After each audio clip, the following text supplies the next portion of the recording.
Welcome to another Acoustic Alternatives. I'm John Bommarito.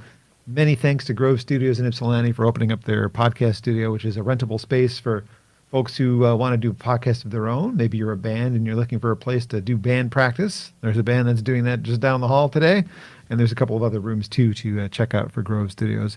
I'm here with an old friend of mine, and she's not even that old, but I've known her for a good portion of her adult life. Mm-hmm. Olivia Dear is my guest on Acoustic Alternatives. Hello. Hi, we are old friends. We are old friends. I would Were you 17 when I met you? I think younger, actually.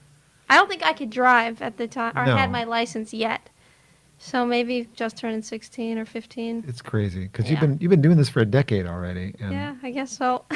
we're gonna sing your praises and talk about some of the things you've done. Oh, please don't. Well, I have to. I mean, that's part of what we're gonna do. All right. I'm trying to decide if I should have you start with a song. I think I will. Okay. So we're not gonna jump into how you got to where this. I don't know what songs you're doing yet, but let's do a song. Olivia Dear is here on Acoustic Alternatives. What would you like to start with? Normally I would ask you for a request, but it's like not playing shows for, a year of your life is the scariest thing as a musician because it's almost like your songs become muscle memory. Yeah. So now I've got a solid 5 songs I can choose from that I still know. Do all 5 of them. So I'm going to do those ones. I'm going to do Halfway because I think that's one that you like. God, I love this song. And that's going to be my next single. So Perfect. let's do it.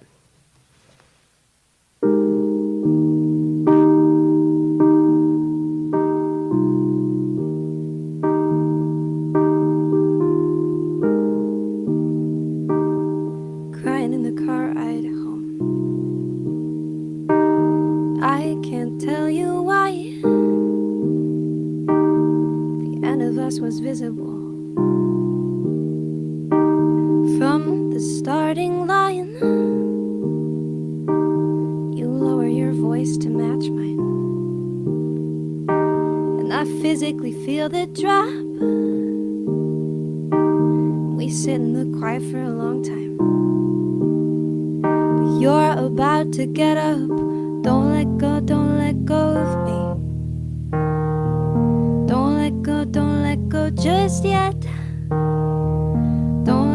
Don't go, I can't love you halfway. You can't hold me halfway. We can't fall in halfway. Can't spell it out if we can't read, can't hold on if we've got nothing. Now we're nothing.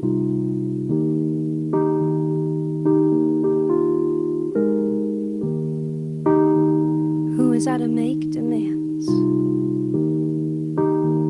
Who are you to walk away? And no one's got clean hands. Why we digging anyway?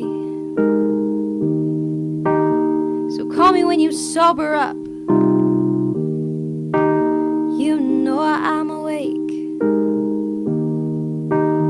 And tell me what it is you want. 'Cause you know I want the same. Don't let go of me. Don't let go just yet. Don't go, I can't love you halfway. You can't hold me halfway. We can't fall in halfway. Can't spell it out if we can't read, can't hold on if we've got nothing.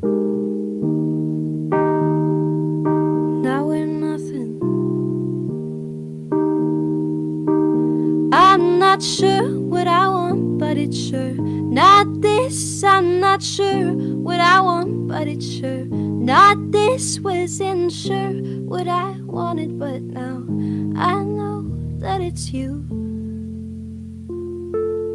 Is it too late to come to? 'Cause I can't love you halfway. You can't hold me that way. We can't fall in halfway. Can't spell it out if we don't speak. Can't hold on, I can't love you halfway. You can't hold me halfway. We can't fall in halfway. Can't spell it out if we can't read. Can't hold on if we've got nothing. Now we're nothing. Give me something. Give me something.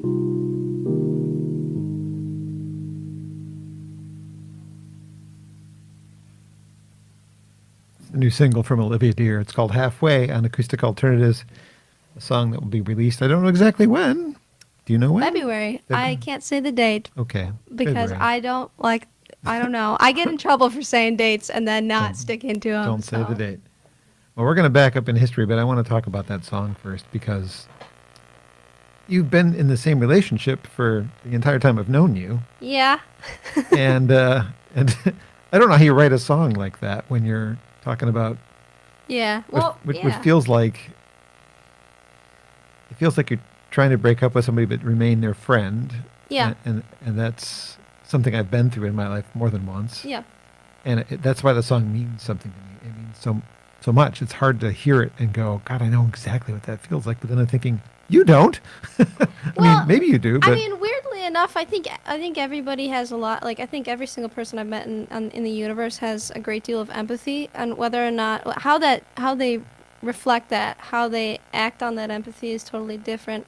But most of my songs aren't about my own experiences, and that's just the way that it goes, because when I write about my own experiences, I don't tell the truth. So, I mean, like, it's really hard to just, like, it's like writing your diary and singing it to people, and I think that can be really powerful, but I also think that my best work is when I can look at somebody else's situation and go, holy moly, I've felt that in some form. You know, I've been with somebody for almost 10 years now, I guess, and we are old. But there are times where I was singing that song just now, and I was hearing what's that? And no one's got clean hands. Why we dig in anyway? And I'm like, I feel that right now. I think we were just fighting before I left, and I'm like, why do we do these things to the people that we love? Like, it's not about me. It's about a friend who went through an awful, awful divorce. But yeah, everybody can relate to something, and I think that's the power of it. People take it and they make it their own. You know? Well, that's the mark of a good song. You've written something that isn't even your own experience, but I can relate to it as something, and it makes me. I mean, I'm sorry that you can relate to it. Me but too. I'm glad that you can, if that makes any sense.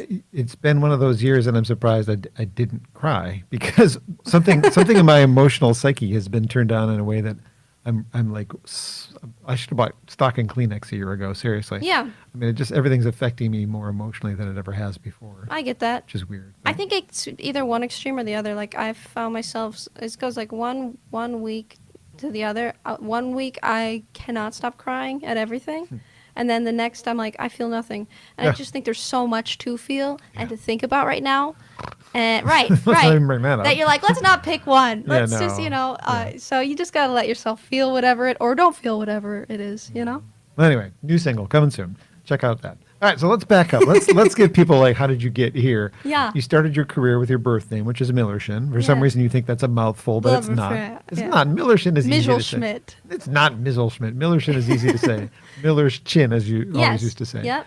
And you had your first single at 14, or is that when you just started playing out? I think I had my first EP out at 14. It was called Planted. It's now secretive. It's nowhere to be found. I've got it. You have it? Yeah, you gave it to me when I met you. Oh gosh. Why? I was 14. Yeah, when I made know, that. but it's good. Yes. I saw Promise. I mean, Well, you were the only person. I was not the only person. I wasn't even the first radio visit you made. I was like your second or third. But yeah. maybe one that gave you more support. I have no idea. Yes. But that's not the point. Do you remember the first song you wrote? The first song ever Yeah. was "I Want to Grow Old with You." Oh, that's your first song ever. Yeah. Yeah. I was messing around with it at school. I was messing around with a ukulele, and I thought, oh, this is gonna be easy. I can just write songs now that I play an instrument. And I went into school and was bragging to my friend Hannah, and I said, oh, I'm writing songs now. And she was like, no, you're not. She knew that I was a liar. And I was like, I'm totally writing songs now. And she said, can you write a song about anything? And I said, of course I can. she said, what about pickles? I'm like, nope. And she said, well, what about elderly people? And I said, oh, yeah, I can do that. Sorry, I forgot to put my mask back on. That's all right. So I went home and I Googled, what do elderly people do? Elderly people do. And I came up with, I Want to Grow Old With You. And I've actually played that song at a wedding before. So the first song you ever written, I've DJ'd a wedding and played it. I've sung it at probably 200 weddings. Yeah, it's great. I love weddings too, so I'm like, hey, why not? Pretty good start for a career. Yeah, little kid. I know, and you've had some pretty cool things happen to you along the way, which we'll get to in our conversation. So if that's the first song you wrote, what is the newest song you've written? The most recent one, I write a lot of hooks, like a lot of choruses. They're just ideas, starts to songs. So I wrote one last week about. It's just like 30 seconds. I wanted to show it to you, but it's just 30 seconds. Well, so. it's okay. We'll just play 30 seconds and we'll tell people it's not a whole song. Do you want me to? Sure, why not? Right now? Yeah, why not? We're going off. Okay, I wrote it on New Year's Eve, because I was feeling super emotional about how, everybody was feeling emotional, about how I feel like, even though I did so much, I feel like I wasted an entire year of my life, but there wasn't really much that I could do about it. There wasn't. So mask now, if you're singing. Oh, yeah, thanks. Unmask, demask, remask. That's good. Yeah, okay. I think it goes like this. I'll do better when I'm older. Second quarter, oh. But I waste another night, get wasted, say. I tried lying to myself for saving's sake. It's like living on a shelf for one whole year. And now I'm here. Yeah, that's the idea. Can't see me smiling, but I'm smiling because that's an Olivia tune for sure. Yeah, thanks. Sounds like you. It sounds like something I would enjoy hearing the full song of. Yeah, I just started the verses, but I don't want to give them away because they might be garbage. That's right okay. All right, so you're multi-talented as far as what you can play. Which do you prefer to write on? Ukulele, piano, guitar? It's changed over the years. Definitely piano now. I just think it's so much more space for me. Guitar is like when you stop playing it for a little while. It's not only uncomfortable to start playing it, but it's also like you don't speak the language anymore. Ooh, you know? interesting. Right. I sit down with it now, and it just doesn't feel like home to me, if that makes any sense. Yeah. And this is just so open for me to think. Because I'm very lyrically. I'm like I want to play the same 4 chords for 3 hours, and sing over it and find out what feels right. I'm sure it annoys the crap out of my partner, but he says he likes it. He says he likes to hear the same 3 chords over. Well, hey, he loves you. Yeah, he must. He does. He calls me. He's like, I really like that 3rd line. Why are you listening to me? Because he's a lucky guy. Yeah, sure. Well, usually you tell him that. Yeah. Well, usually you have a guitar player with you, so you can kind of balance out Yeah. the guitar piano stuff when you're doing it. I actually have to say one of my very favorites of yours is a piano song. We Know Not is a brilliant song. Oh, really? I Yeah. could do that one today. Well, too. good. Yeah. Just as a rule, though, I mean, you sound good with both. Actually, all 3 instruments. They all work for you. Oh, So thanks. don't put the guitar away forever. Keep Brian around and Yeah. have him play guitar. And Oh, I love that. I think that's part of it too. When you get you got when lazy, get- didn't you? Yeah, you get good players. You know, Brian was my guitar teacher. Oh, jeez. He's the master of all instruments. But Speaking of Brian Riley, Yeah. just so people know who we're talking about. he'll definitely watch this and Yeah. be like, "Oh, I'm Hey, so Brian." proud of you, friend." That's how he talks. He came along and he played guitar in my band, and he's just so good that now I'm like, I don't even want to touch a guitar. Yeah, You it makes sense. You know. But if he does it right, and it sounds good with my voice like that, then we'll keep it that way. And he can take what you've written on piano and turn it into Oh, a absolutely. guitar piece. Yeah. So yeah. So He's known me as long as, I think actually a little longer than you. I met him when I was like 13 or 14. And so, even if we don't always agree stylistically on production or where a song's going, I know that like he's the one person that I want to show the song to, because he always brings me back to, he's like, no, but this is the thing that you need to stick. This is the thing that you need to keep. You can do whatever else you want, but you need to keep you, and it needs to be on top of the music. And it's just like, yeah, it's good to have somebody who knows you That's awesome. musically like that, you know? That's awesome.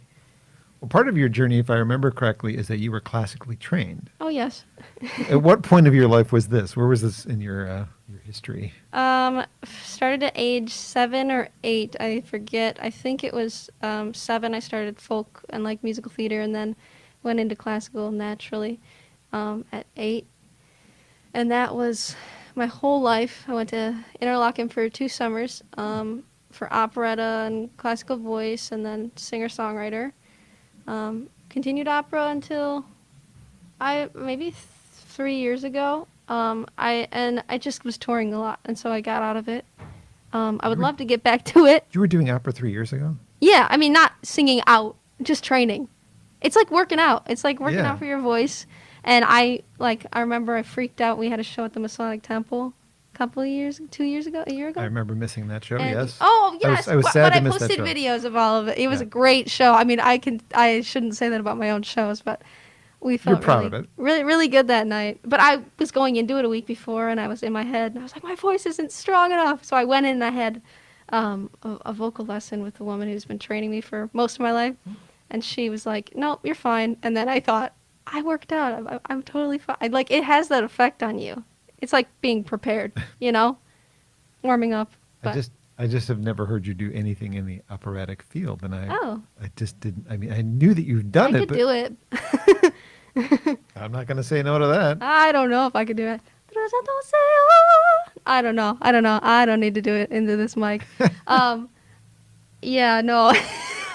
You would be surprised how many, because a lot of people know that now because I've said it in articles and things like that. So I get a lot of calls from rappers who are like, can you sample some operatic vocals on my... So I'm like, no, you don't want that. No, I think they might. I Just don't know. Very cool. Do you remember where your first gigs were that you did as a kid? Yes, my first ever gig was, I had like a couple of weekly ones, which I think was the greatest thing that I could have ever done. And my parents were just like, yeah, we'll take you, we'll drive you there. My grandma actually got me my first gig at Caribou Coffee. It's now gone. Yeah. The one on Rochester Road? The one on Adams and Tinkin. Okay. And it was great. I did it every Friday. And and then I did Max and Irma's. And those are gone now. It's your fault. Callahan's. It's all, I'm seeing a path of destruction. Yes. It's all tied back to me. I don't know. I like a bunch of like bars and restaurants and cafes and things like that. And when other kids were going to football games, I was just like, oh nope, I've got a gig tonight. Oh. But I didn't think it was a sacrifice. I was like, this is my job, and I love doing it. I get to go sing. At the time, I was singing mostly cover songs, but I get to go sing cover songs for 3 hours and just play guitar. Like, it's a great what place to start. better than that, right? Yeah, I mean, you're cutting your teeth in front of Right. people. You're getting a chance to be a live performer before you actually have to be on a stage where you're the main focus, and it's kind of good practice for that. Where was your first gig? I'm not a musician, but I know, but you as a mobile disc jockey, I A really don't DJ, remember. I guess, I remember right. whose wedding it was. It was my cousin Doug's wedding, but I don't remember what hall it was in. That's cool. Unfortunately, Though. A wedding. Hey. Yeah, I mean, actually, I DJ'd the pep rallies at my high school before I graduated. Hey. there you go. That's earlier. That is earlier. What'd you spin? At the time, I was using 2 tape decks and a CD player. Yeah, you have to fast forward to get to the songs on the tape decks. It was a little bit more challenging then. But I didn't never really use turntables to DJ, which is weird because I had records. That's okay. Just never did. Why? Sound quality? They're heavy. No, that's a good. That's why I didn't play keyboard for the longest time. It's heavy. Too heavy, It's heavy. You got to go with convenience and comfort, and it sounds good. So beyond the coffee houses and the restaurants, what was your first stage that you played on? You played on some great stages in your life. Do you remember? Some really awesome stages. My first, oh gosh, I can't remember. But I know there were a couple of festivals. It was really grassroots the way that we made connections and got gigs and things like that. And I wouldn't change it for the world, but we'd meet somebody's cousin and then they would get me on a festival. So one of the first ones was The Loft in Lansing. Yeah. I played a festival there with a friend. And then shortly after that, I played, I think it might be reopened now, but it was closed, the Emerald Theater in Mount Clemens. No, did they reopen it? Good. I think that they did. And at the time, it was like right before they were closing it. And there was this big rock show, and they just put me right in the middle of the set. whatever, and they were like, yeah, play 3 songs. And I was so nervous, and it was such a big stage at the time that I forgot to plug in my guitar. So I played the first 3 songs without, I was like, why isn't it making sound? And my drummer, Matt, my old friend Matt on the cajon was like, plug your guitar in. What is your problem? Yeah, but, you know, you live and you learn. We do. We Big live and learn. stages. We do. Big stages will get to you. Well, how about another song with Olivia Dear in studio today on Acoustic Alternatives? What would you like to do next? Sure. Back in time, go forward in time, something new, something old. Well, you said We Know Not. I did say. I haven't played that one in a long time. It's a darn shame. Do you want me to? I do. Okay.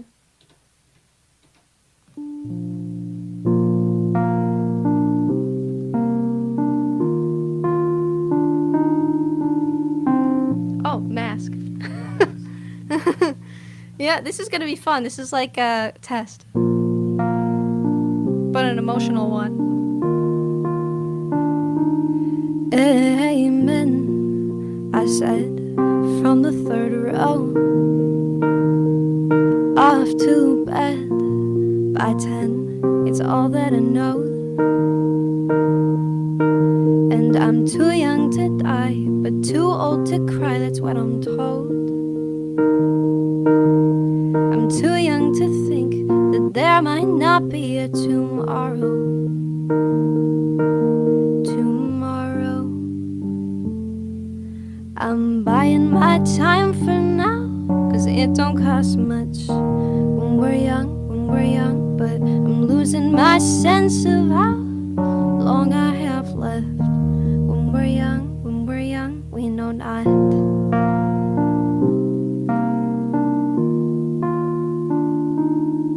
We know not.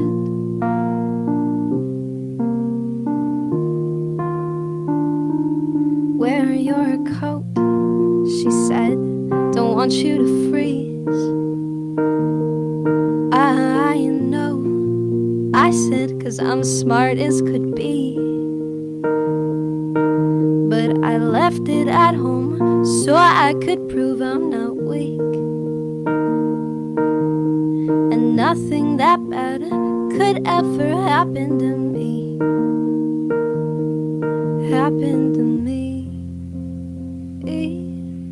I'm buying my time for now, 'cause it don't cost much when we're young, but I'm losing my sense of how long I have left. When we're young, we know not.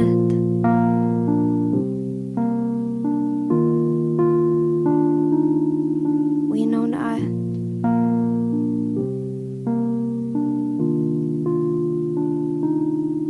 I'm buying my time for now, 'cause it don't cost much. But I am still losing my sense of how long I have left. When we're young, we know not. Great tune from Olivia Dear on Yeah, Acoustic oldie. Alternatives. Oldie. Well, not that old, Oldie but a goldie. Well, I guess I wrote it. When I put that record out. Well, it was a while ago. that Yeah, was for sure. 2016. Yeah. I think I wrote it at 18. So how? Oh gosh! Oh my gosh! It is old. Stop. Stop. They're making me feel old. Right. So that was what, 7 years ago? Yeah. So there's an official video for that, and there's also a performance video of that. That Yes. performance video, I think, does Bob Mervack play keys on that one? I did. You did, okay. I played it on a rooftop with James on trombone. That's right. Playing backups, weirdly enough. Yeah. Yeah. Well, it worked though. Yes. Well, And that one's available on your current website, because you Yes. have had a couple of websites over the years, and we'll get to the Yes. reason for that as we continue through your life, as we look at the life of Olivia Stay Dear. tuned for Stay what's next. tuned. Oh, my goodness. So have you actually ever held another job other than musician? Like, did you ever do anything that wasn't musician? Well, I guess recently you did, but not including that. yeah, no. It was like, well, my parents own their own business, so I've helped them with like jobs around the office, like assisting them, and I did some web design. But that was just like fun things. No, music's always been the job though. I mean, it was never like not.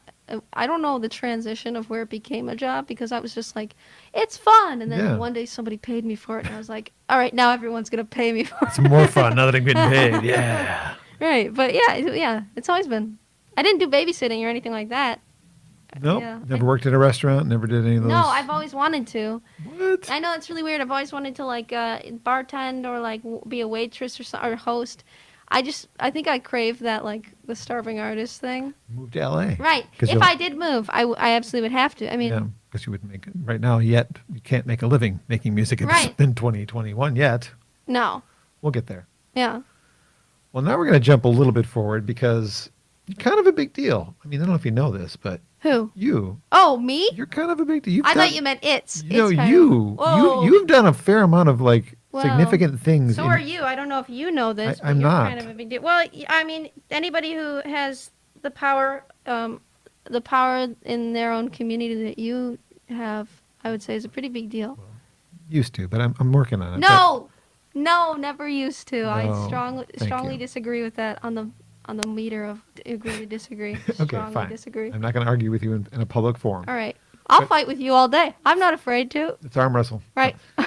It's Since- COVID. We can't arm No, we can't touch. It's been long enough since the televised singing contest. It's been about 7 years since that happened. Yeah, longer maybe. Yeah, about 7 maybe. Yeah. That sounds So right. what was it? America's Got Talent, right? Yep. And you made the semifinals. I remember this right. It's been so long. Quarterfinals. Quarterfinals. Yeah, Okay. Yep. I know it's kind of I attribute that to like this thing that I started doing. I was so sensitive. I'm still super sensitive, but like I've started to block out bad memories. I don't know if that's a positive thing or a negative thing, but like there are parts of my life that are just I know that they happened, but they're kind of missing the whole me being there. I've done that. Like that entire thing was like that. And not that it was an all bad experience. It was just not an experience that I would ever do again or want my children or anyone I love to go through it. If that makes any sense. It does. It was part of my question. right. Like, well, how do you feel about televised singing contest? Was essentially the Yeah. question, and you think it's kind of a bad idea. I think it's an awful idea. I think it's a great idea if you have no sense of like this. How do I phrase this without sounding like a total butthead?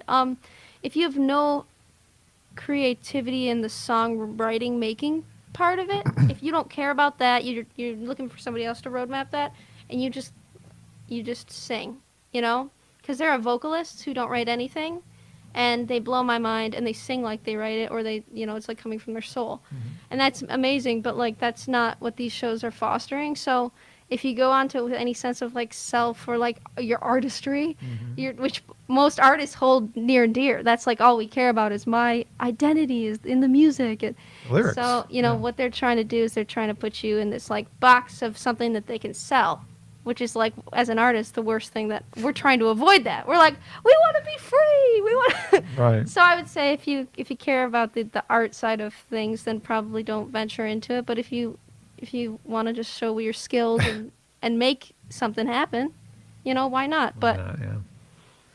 Was there any advantage to have done it? Like at the time, did it open any doors for you? some shows, they asked me to audition just solo, but I was super hesitant to do it in the first place, so I just took a couple friends and I formed a band. So going on to it, I didn't enter it with my own name. So like people who liked us had to like search for us because we didn't have any. My band name didn't have any music out there. It was a brand new band we formed for the show. So the people that found me were like diehards. So we got I think right after, like a week after the show ended, I went and played a wedding in Oregon for some people that were big fans of the show. So that was, I mean, I think even if I meet one great person, it was all worth it. Okay. So yeah, why not? It was good. Yeah. Strangely, they made you sing a Queen song, and that's how you got eliminated. But that's how the script was written. They probably didn't intend on keeping you. Otherwise, they would have given you something more fitting for your voice. It's so weird because there's so many contracts, but now I feel like they're not listening to me anymore, so I can talk about it. You know? shouldn't then. I don't want to get you. No, in I trouble. mean, I think I'm good, but they give you some song options, and they have it made up in their minds. It's a production, that's fine. Sure. It's about ratings. But we knew going into it that Fat Bottom Girls wasn't necessarily the best option for me, a not Fat Bottom Girl, and these two boys. But they gave us the options of that. I think it was Take on Me, Don't Stop Believin', Fat Bottom Girls and one other song, and we were like, well, God, if there's one that we can really try and like make goofy and make our own, and if we're gonna have to play it on ukulele, we asked for like a choir. We were like, if we're gonna do that, we want to make it a big thing, like a big crazy thing. And I think that they just had their minds made up when looking back, hindsight. But I'm glad that I wasn't the winner of America's Got Talent or anywhere close to it. Yeah. I'm glad that I did it with some friends and that I got to experience reality TV. Yeah. Because it's truly unlike anything else. It is the furthest thing from reality, and I mean that like in the nicest way possible. It is the biggest dream world. Everything's fake, but now I watch reality TV and I'm like, I wonder if he does have a twin brother. Yeah, exactly. How much of the story is made up. Right. Well, after that, you got a chance to do some pretty cool things as far as going on and touring for yourself. Yeah. And there's some pretty decent names on your resume, people you've opened up for or played with. Mm-hmm. Brag a little bit. Let's hear about some of the experiences you had on the road with some... Bragging. It's okay. This is about, you. This is like so uncomfortable I know, for me to but talk about. I'm trying to give people a sense of who you are. Yeah. And what you've accomplished. I'm trying to give because you're people so a sense humble. of who you are. Well, this isn't about me. You're very humble, and I love that about you. But you have done some really great things. I got called fake humble a couple of years ago by somebody who knows me really well, and he was just saying it to get to me, get under my skin, and I was like, no. I was like, that's nice of you to say. You're not fake I was humble. like, I don't think I'm humble, period. I think I just don't want to talk about it. I don't think any sane person wants to tell you all the wonderful things about them because... You have to write a bio, though, and it's in your bio. It is in my bio. But it's kind of cool what you've done. I mean, not a lot of people from this area have been on tour with... Yeah. With Howie Day. Teddy Geiger, Howie Day, Ryan Cabrera, Tyler Hilton. We did this couple shows, or the one show with Jeff Daniels now. Orla Gartland, Sawyer Fredericks. Gosh, a bunch. I know there's a lot more. Yeah. I'm missing some. Oh, we played that show with Michael Bolton, which is a weird one. In Detroit? Yeah, that was cool. But there are some more people that we played shows with. There's actually, because, when you tour so much and you jump on different shows with people in different markets, there are some people who I played with when I was like 18, 19, and, I was like, oh, cool, you're a songwriter, you're good. Like, moving on. And then fast forward 5 years later, they are like crazy famous online. And I'm like, I thought you were great, but I never would have guessed of all the people like that you're blowing up now. It's like, it's pretty cool to see songwriters that, you just saw on stage next to you that are like getting national recognition. So that's what it's all about, and that's what's going to happen for you eventually. But this is the path that you're on. I don't know. Well, you're paying your dues. You're doing the touring. You're doing you're doing it the right way, as far as I'm concerned. Yeah. Well, I feel like I made it already. It's like making a living. Well, not right now. Making a living and making art that I like. That's the biggest thing. Is like making music that I like. Is so good. That's making it. Sounds cheese, but that's the truth. Yeah. It's like doing a job that you love. You're like, all right, that's what that's supposed to feel like. Of all the people that you did the touring with, I think Sawyer Fredericks might be the only one you actually did a recording with. Is that correct? Yes. Yep. That was actually set up before we even went on tour together. I met Sawyer through Mitch Albom because we were both on this soundtrack that Mitch Albom had an accompaniment to one of his books. Mm-hmm. It was all themed about music. So Sawyer wrote a song for the book, and then I was the one local Detroit artist that Mitch put on the record, and, which is really cool as well. Which is really, really cool. Yeah, I don't think about these things much, but it was really cool at the time. I mean, Tony Bennett's on that record, Ingrid Michaelson's on that record. I mean, it's an awesome record. I own that CD. Yeah, it's good, and we were just lucky to be on it. But I heard Sawyer at the release event that we did at the Fox, and kind of talked to him backstage. I'm very like, hey, friend, how you doing? And I think he likes that I wasn't like, oh, sorry, you were on The Voice. Right, and I became friends with his mom, and we were just hanging out backstage, and so I kept in touch with them, and when I was recording the record in New York, the song wasn't even a duet, it was just a solo love song, and I texted his mom, and I was like, do you think Sawyer would want to drive to New York? Because they were like 3 hours from New York where they lived, and she's like, yeah, we'll come to New York, when do you want us there? I'm like, next week, so... Nice. They came drove in. They had never been to the city. They live in New York, but they had never been into the city. And they were like, "This is our first time in Brooklyn." Like, wow! So it's kind of cool to actually get to know them before touring and have him on the record, you know. So it seems like you would have done more collaborating in your career than that, but you just recently did a collaboration. You were a background trio vocalist. Oh, yes. A really cool recording Oh, of my gosh. one of my favorite songs, Kenny Loggins' Yes. Celebrate Me Home. Tell me about that.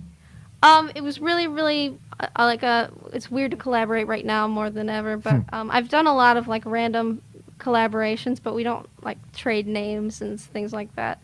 That one was one that came about because Ray Williams is another artist on this same grant program that I'm on, and she's a really wonderful songwriter, vocalist who lived in Nashville for most of her life, but is from here, moved back here. She got called by one of the news stations to record a Christmas song this year, and she's like, I don't really want to do it alone, and that's kind of how she talks. I don't really want to do it alone, and I was like, you should do it alone. You should definitely do it alone. And I'm always throwing songs at her because she's got this big country star voice, beautiful voice. And I said, you should sing Celebrate Me Home by Kenny Loggins, because that's one that I've done. But my version is so understated, and that's just the way that I like to deliver songs anyways, because it's me. That too, yeah, for You sure. know, it's my person. It wouldn't sound right if I was doing anything else. And so I was like, I want to hear her version of this. She said, I'm not going to do it alone. Like we should do it. And I was like, if anything, I'll sing backup vocals. I don't want to take a verse. I was just like, I just don't, with our voices singing the same song, it doesn't make sense. So then Tasha Owens, who's a really amazing blues singer from here, she's super well known in the area for blues, is her world, you know. She came onto it and did a verse. She was great. And they just, you know, killed it. It's so funny because they always think, the two of them are really good friends, and they always say, oh, we've got such similar timbres to our voice. And then I got in the studio with them, and I was kind of like directing and whatever, you know, me bossing people around. And their voices are so different. It's just cool to hear so many, nobody sounds the same. Even if you've got a similar range, you got a similar style, everybody's got their own thing, and I don't know. It was a cool video. Yeah, it was fun. It was fun to be a part of in any sort of way. I was like, I don't know if I want to do it. She's like, you're doing it. We can't forget the other collaboration you did, because the first guest on Acoustic Alternatives from the Grove Studios was Chris DuPont. My favorite man. Yes, I love Chris DuPont. Ypsilanti's own. So we can't forget that Retrieve is now available He with and I your are supposed vocal. to be writing, doing an online writing session soon. Can't wait for that. Yeah. Any other artists you want to work with that's on your list, whether they're local or national or international? Oh, tons. I mean, a ton. Are you pursuing any of them? Some of them. A lot. I sent out a message last week that I wanted to do some Zoom writing sessions because I've gotten some done and they worked. Cool. And so I wanted to write with some local people in that way. So there are a bunch of great producers and vocalists out of Detroit right now, and just want to mess around with that. But then nationally, there's out west. I feel like I was collaborating with a ton of people, and then this sort of threw a wrench in all of that. I don't want to. Should I name it? I don't know. No, I won't. That's why I name asked. names. I asked if you want. I mean, there's. I wish list. I should pull up a list. There are some artists from around here. Noah DeLeon is an artist, an acoustic artist from Detroit. Nick Herb's another acoustic artist from Detroit. Noah's dad and I know each other. Really? Yep, I used to. I mean, when his dad worked at Harmony House, I worked at a record store. What? Yes. You know what's weird about Noah? So I met him at a show that we were both playing. We are third cousins, once removed. Oh, really? Yeah, my mom said, you know, you're related to Noah. She saw me posting about him once. I was like, how? What? Yeah, I couldn't explain it to you right now, but it's very clear that we are not by blood. If you've ever seen the two of us, we don't look much alike. But he's really a talented producer and talented songwriter. There are a bunch of great songwriters out of here. There's a bunch of great vocalists, females too. Kylie Rae Phillips. I mean, Yeah. you guys Kylie should Phillips. work with Kylie. It'd be good. You've been saying that for years, but it's hard right now. It is hard right now. Well, I'm trying to think of people, but it's okay. I made a whole list of people last week. And Let's distract you with a now song. I'm blanking on it. Do another song. Let's drop that. Do another song. I What would could pull up my list. All right, another song. Let me think about this. There's a lot of people out of Assemble Sound too. I don't know if you know Assemble Sound. I'm aware of the name, but I don't know Yes. the people. It's a collective in Detroit, and it's mostly the young people, and they're younger than me. I feel like everyone's so hip and young. I'm an old lady. But yeah, tons of people. If you want to collaborate with me, give me a call. This is the advertisement. I've got some really sad lyrics I could give you, but Oh, please. Oh, jeez. I came up with one today that was really sad. Nah. Not right now. It's too sad. I'm going to do better, if that's okay. Yes, and that'll lead us into our next topic. Perfect. Because this is the song that just released, the acoustic version. Yeah.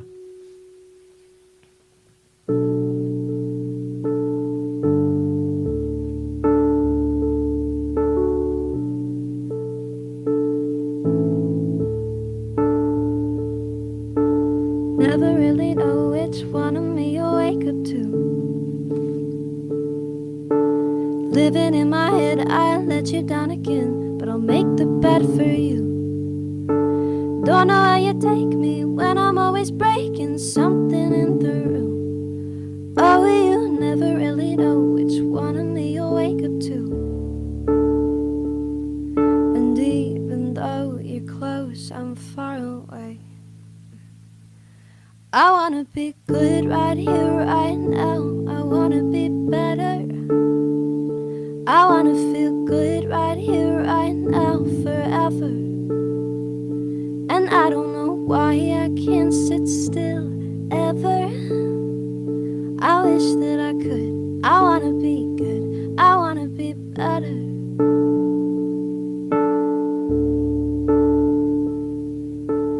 I don't really know what day you're gonna change your tune. When you had enough and finally call it off, leave for something new. You say you're here to stay and you like me this way, 'cause you're the same way too. But I don't really know what day you're gonna change your tune. And even though you're close, I'm far away. I wanna be good right here, right now. I wanna be better. I wanna feel good right here, right now, forever. And I don't know why I can't sit still, ever. I wish that I could. I wanna be good. I wanna be better. So I light myself on fire again. You come around and put it out like you can. Do you see me right now? Does anybody see me? You say yes. And I want to believe. I wanna be good. I wanna be better. I wanna feel good right here, right now, forever. And I don't know why I can't sit still, ever. I wish that I could. I wanna be good. I wanna be better. I wish that I could. I wanna be good. I wanna be better. I wish that I could. I wanna be good.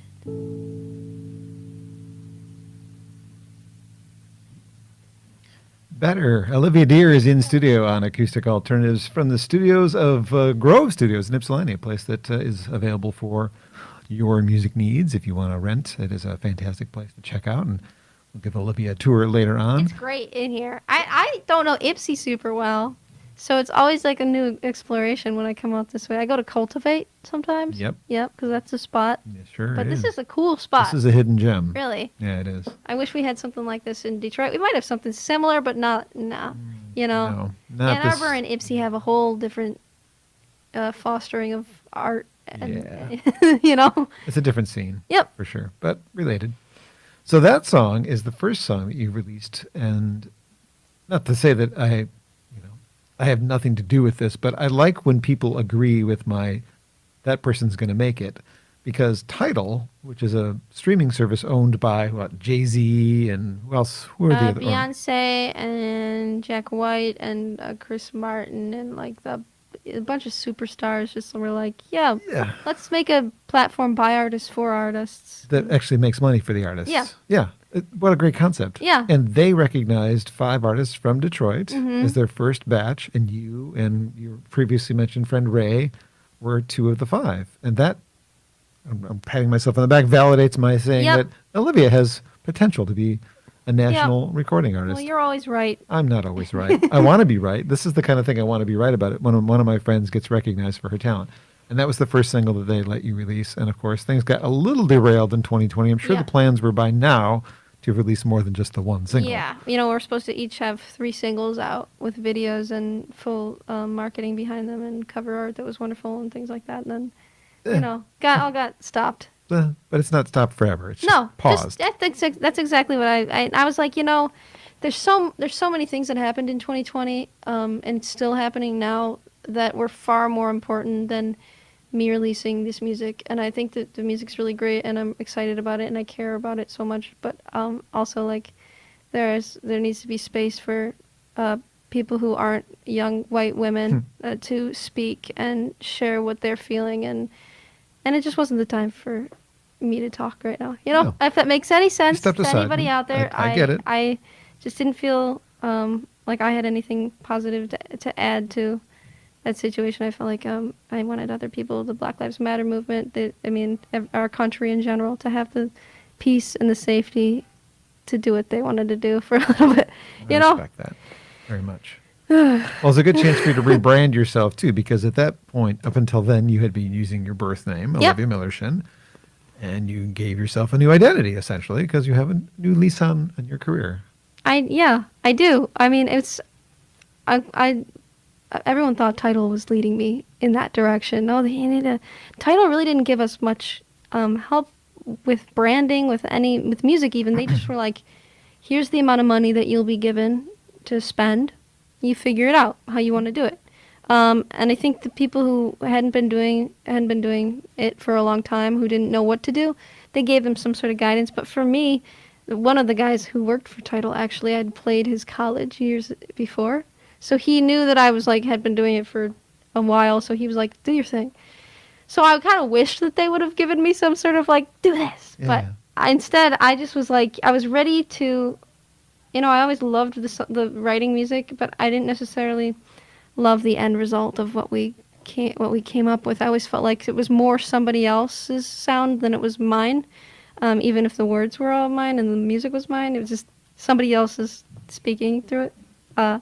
So with this stuff, I really just wanted to get the production right, release the fully produced, more pop versions. Olivia Dear is a more pop songwriter project, but then also release the demo versions, the live versions. So that's what we just released with Better, was the live version, which is just how we wrote it. It was kind of a sad song. Yeah. And then I showed it to a friend, and he produced it into this still sad but danceable song. Yeah, I was going to say, it's kind of an atypical thing for you, but it sounds great. It works. I mean, they may have pitched your voice up a little bit. I can't tell for sure. But it was 2 keys higher, which I could do, but I told you already, I'm just way out of practice. It's usually, I haven't played it though. Never really know which one of me you wake up to. Yeah. It's a little faster. It's a little, Living in my head, I let you down again. Yeah. I should play it in the actual key.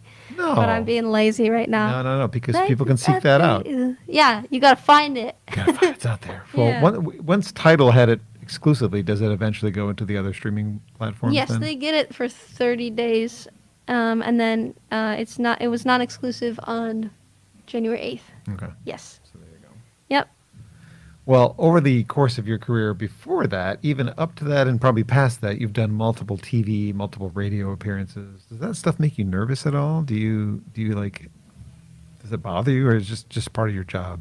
That stuff is, it depends on sound.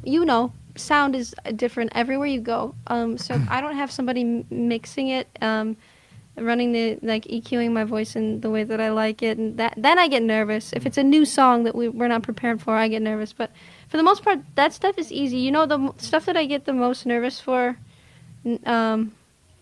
before all of this live streaming things happened, were the gigs that I didn't feel like I deserved to be on that stage. So if I was in a venue where I was like, I haven't paid my dues, I don't deserve to be here, I'll make myself feel bad, and then I get nervous, But I think that's probably not unusual. For artists, you sort of talk yourself in, talk yourself out of these situations. because it's weird. If you think about what Sure. you do too much, like, and the people just like listening to your words coming from your head, it's Sure. kind of wild, the human experience, It is a little bit. you know. But the cool thing is like the people that like it are gonna like it, and the people who don't don't need to listen to it, and it's freeing. I've often thought about bringing that topic up in an interview with somebody, super well known. Like, have you ever thought about how weird your job is? That your job is to sit on the stage and people stare at you and clap when you're done doing your Yeah. thing. Like, people at Burger King don't get clapped for serving their burger to you. No, it's a social experiment. Right. It's at its very best. weird. Yeah, it's But- really weird.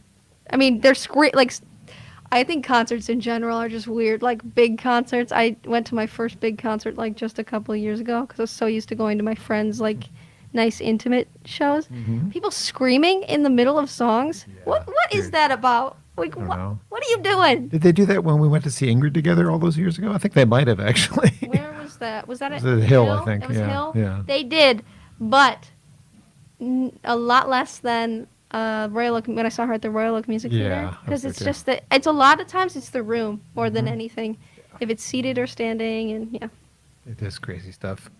Well, speaking of TV appearances, you've been dabbling in another realm, from what I gathered. And I just recently saw a show that you did for 20 Front Street, the great Oh, venue yeah. in Lake Oh, Orion. yeah. It sounded and looked awesome. That's Oh, like the thanks. experience with 20 Front Street has been among the best live streams that I've seen. They do amazing work, really, with like, sound and video. I felt kind of bad about that one. That was when I did. Those are the things I get nervous for. Is those live streams. It was great. Those for some reason, I don't know what it is. It's the fact that there's no interaction. You know, Yeah. it's just you talking to yourself, and you get done. But Yeah. they made it sound look did. great. So we were just lucky that they asked us to do Uh-huh. it. But during the show, I learned something that you'd been doing song placements in apparently Hallmark movies. Yes. Did you ever figure out what movies the songs were in? No, still don't know. Oh my goodness. But I do know that they're not placed until next holiday season. Oh, So my mom and your dad mom were watched watching for nothing. all of them, and then I found out probably a week before Christmas that it wasn't until next year. And my mom's like, I wouldn't take it back. You know, she was gonna watch them anyways. But Have you had other songs placed in TVs and movies? You have, haven't you? yeah, quite a few. And Better hasn't been. I haven't pitched it, so it's like a lot of times, network executives or like nowadays streaming platforms, Netflix and Hulu, you have to pitch to them. They don't just find music that they like. That used to be it. You know, that's how Grey's Anatomy was making artists. Yeah, for really sure. for a while. You know, Ingrid was. You know, Matt Nathanson. A lot of was, people were. which is really wonderful. It's a great way to do that. Now playlists do that for artists. I guess it's the same sort of world, but yeah, no, the new music in general hasn't been pitched anything. I'm excited to actually pitch it for things because I think that especially the instrumental versions are going to be able to be one size fits all for a bunch of. So that's something you do yourself. You don't have like a person doing that for you. No, in the past I've had a company. I was signed to BMG licensing in New York, and that's really great if you find the right fit. It's like a label. If you find the right fit, then it works for you, and if you don't, it's like you go by the wayside. You know, if they're representing you and Nicki Minaj, it's like one of them's going to get more attention because Yeah. obviously that artist is making more money, you know, for them, and that makes total sense. But you need somebody who's like, I believe in this project, and I Right. want it to be heard on all of these things. Yeah. So Did the songs that you wrote for the Hallmark Channel things, were they Christmas songs or were they just Yes. songs? Okay, Yeah. so do you plan a Christmas album at some point? hoping to do a 4 to 5 EP next year. I should have just done Or it this this year, but this year. Oh it's my 2021, goodness. I know. So later this year. Oh gosh, You're it's gonna happening. You're gonna do your own version of "Celebrate Me Home," aren't you? Yes, God. yes, I'm definitely gonna do that. It's one of my Awesome. all-time favorite songs. Period. And yeah, I am ready to. I remember I was at the Ark. We did the Ragbirds Christmas show, and I sung that song, and I was terrified because that was one of those I don't deserve to be here Yes, you did deserve to be there. situations. But I sung, "Please celebrate me home," the first line, and I heard all of the Ark room go Yep. collectively, and I thought I'm hearing things, and I get off stage, and Aaron goes, they all went. I was like, oh, I need to sing that song more. That felt so good. That's cool. That's It cool. was cool. You know, I was there. That's the stuff I miss. Yeah. Like I mean, not just somebody liking what you do. It's just the fact that you do something and then they react. Like, that's what we crave. Craving that No again. doubt. Right? Yep, for sure. Olivia Dear is my guest on Acoustic Alternatives today. We've talked about a lot of things we've done, but she's done something else that a lot of my other fellow musician friends haven't done.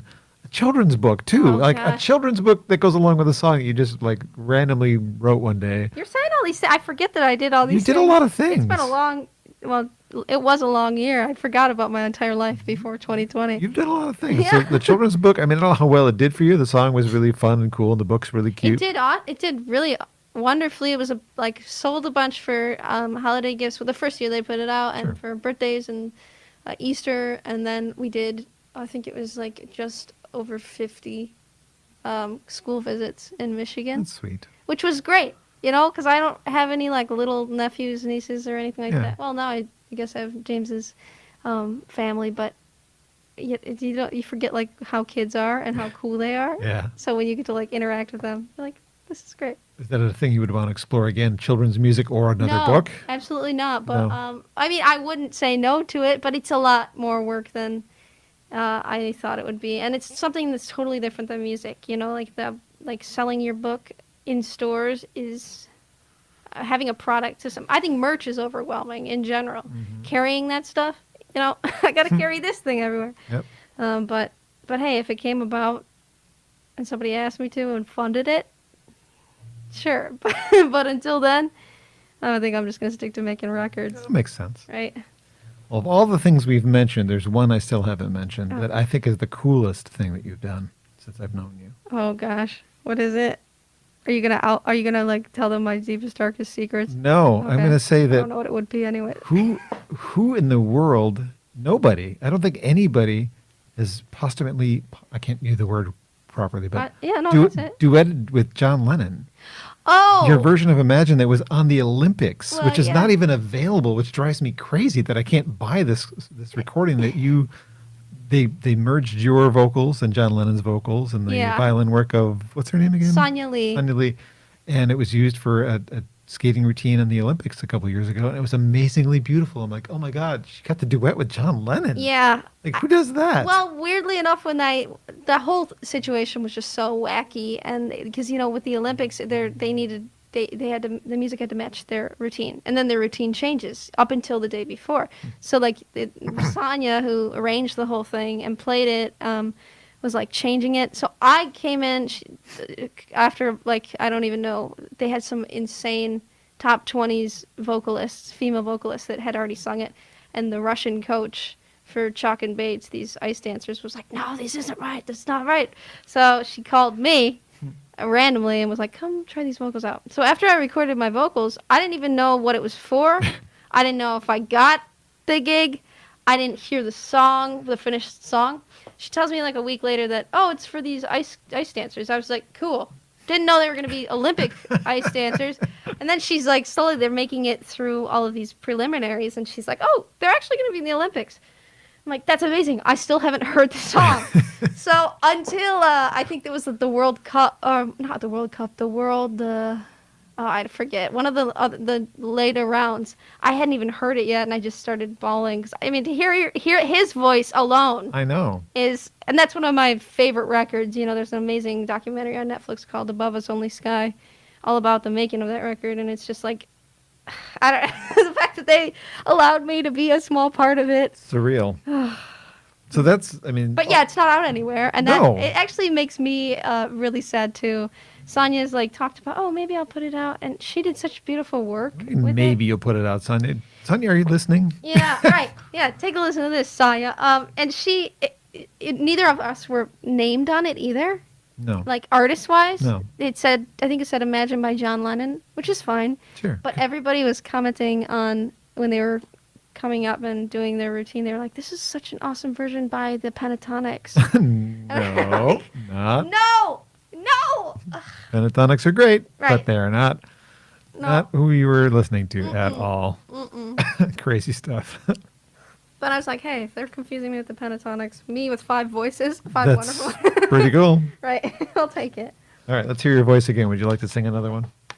Oh gosh, sure. Could you please? What What else are you working on? Well, I can write you my song about COVID. Yeah. Okay. We're I still can in sing it. you my song about COVID. Yeah, we are still in it. I didn't think it would got us long. God, nobody did. I know my mom and I went for a walk the first week of quarantine, and we were kind of going nuts. We just went for a distance walk because we were freaked out. And I was like, how much longer do you think this is going to go on? She said, maybe a week, maybe 2. And then it went on for 8 months. We're almost a year. Does the song have a title? Yeah, it's called Indefinite. I don't know if you've heard this one yet. So like that was the word that people kept using when this first started, indefinite, and that's like a word that I think is one of the scariest ones. Like it's a horror word to me as a musician, as a person. I just want to have like an end goal. So, I wrote this about being very scared of the indefinite, but not wanting to waste my life with worry. Okay, I'm just gonna sing it. Explaining words that you already wrote. Weird.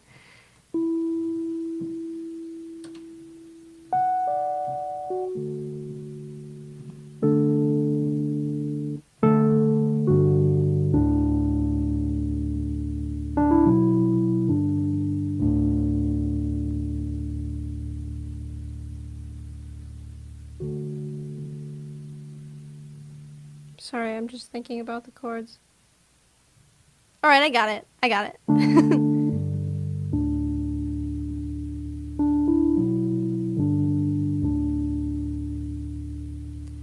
don't wanna be a glass house filled up with autumn and secrets and ghosts. And I don't wanna get too dirty and tell you I'm taller, but I did not grow. You don't wanna be a letdown, no. Kicking up leaves and calling home every other time you fall down, yeah. I have a bad dream, can't sleep alone. So I'm counting worries, counting waves. Numbers aren't my friend these days. If it's indefinite, why are we running at the wall like over and over? I'm getting older. If it's irrelevant, let go. Don't waste an April with over and unders. We're not getting younger. No, we are not getting younger. I don't wanna be a flight risk. I don't wanna hear my head right now. Every other woe and a what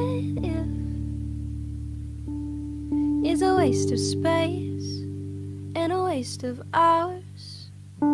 Checking corners, looking out feels a lot like looking down. If it's indefinite, why are we running at the wall like over and over? I'm getting older. If it's irrelevant, let go. Don't waste an April with over and unders. We're not getting younger. We're not getting younger. No, we're not getting younger.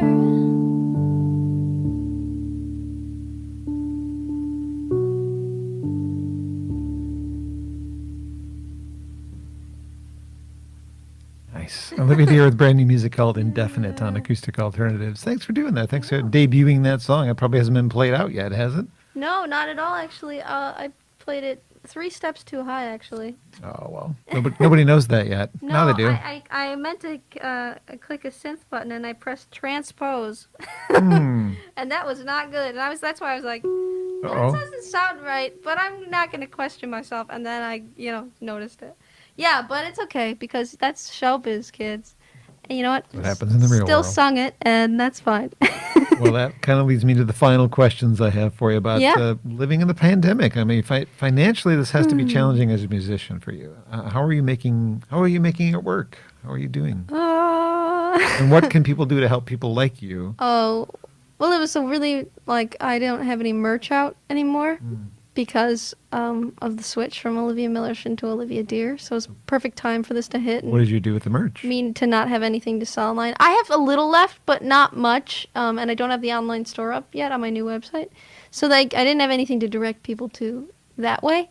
But immediately when it started, I've been touring for so long that I have some savings.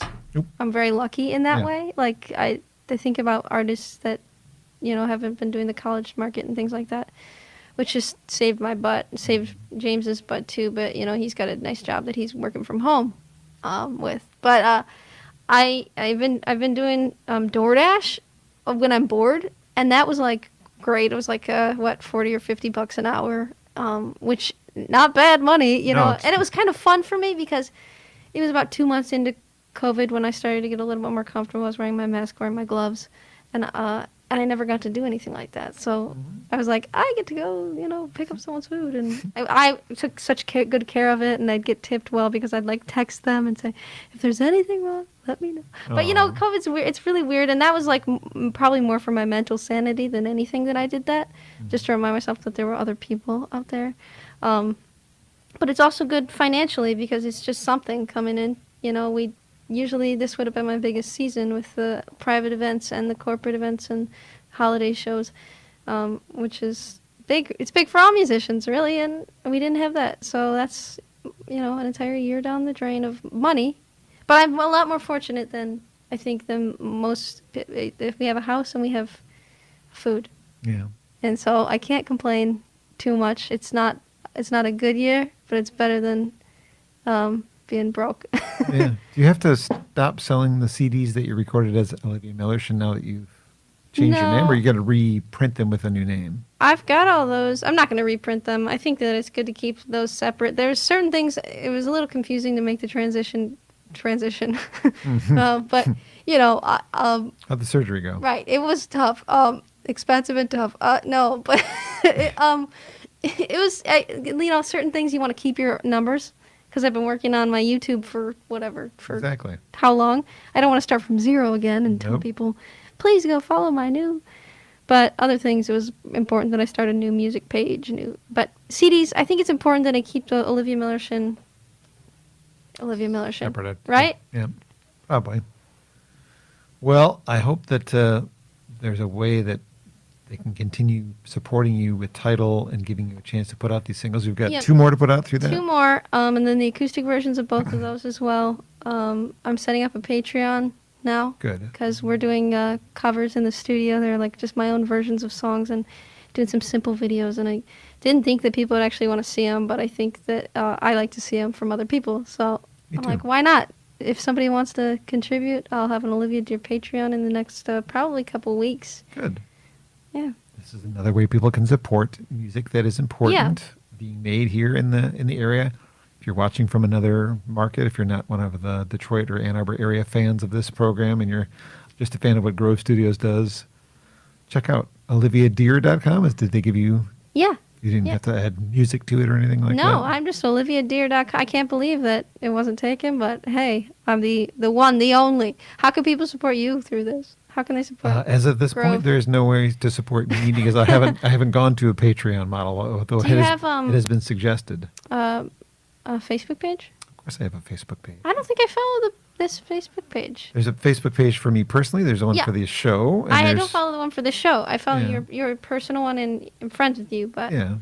Through johnbommarito.com, there's a tab for the acoustic brunch on johnbommarito.com Cool. where you can find out about the playlist for this. And I intend to, at some point, once Grove gives me a link, Grove has been making videos of these as you're watching. There's also supposed to be just simply audio versions where you don't have to watch us. You can just listen. So that's an option too at Yeah. some point. That'll be something that they fill out for me. well, But I'd like to pay for something like this. I mean, let's talk about that another time. sessions. I'm just saying, I would, Thanks. podcast style interview Well, that's what this is. performance, right? I don't know. Plenty of people do pay for that, anyways. I Right? know, but I know. I like doing it. Yeah, I do it because I want to help people like you. I know, and you do. So, thank you. You're welcome. Thank you for joining me. I know that It isn't always convenient, but we worked this out and we got it schedules coordinated, and we figured out how to do something different than we did a year ago. Right. Last I saw you when you performed. Actually, you did halfway in the studio with me about a year ago. Oh my gosh, I don't even remember that. I think you did. It's nice to play later in the day. I don't know if artists ever tell you that in the studio, but like every time we've been in the studio at the radio station, it's been like 11. Yeah, it's too early for you. Noon, and artists are like notorious for being like, "Oh, I'm not ready until 5 p.m." Like, well, it I worked need out. coffee. So, A pleasure to see you again, and I wish you best of luck. And I know we'll be in touch about the upcoming singles and whatever happens after that. I guess you get to go back to just doing your own thing and putting out EPs at your own rate or albums at your own rate. I'll probably do a full length after that. Because you probably have enough songs written for a full length at this point. I know. I'm like, it's the rush to get them all produced and get them out. Yeah. Before I get sick of them. Yeah. OliviaDear.com. Acoustic Alternatives has its own Facebook page if you want to follow that. And big thanks to Grove Studios for all they do for the local scene here and give me a chance to present my friends here in the studio. So thanks for joining us on the program. In a couple weeks, I'll have another guest to be determined. A couple have been contacted, and we'll have more information about that coming soon as well. Thanks, Olivia. Good to see you. Good to see you. Thanks for letting me do this. My pleasure. Take care, everybody. Bye.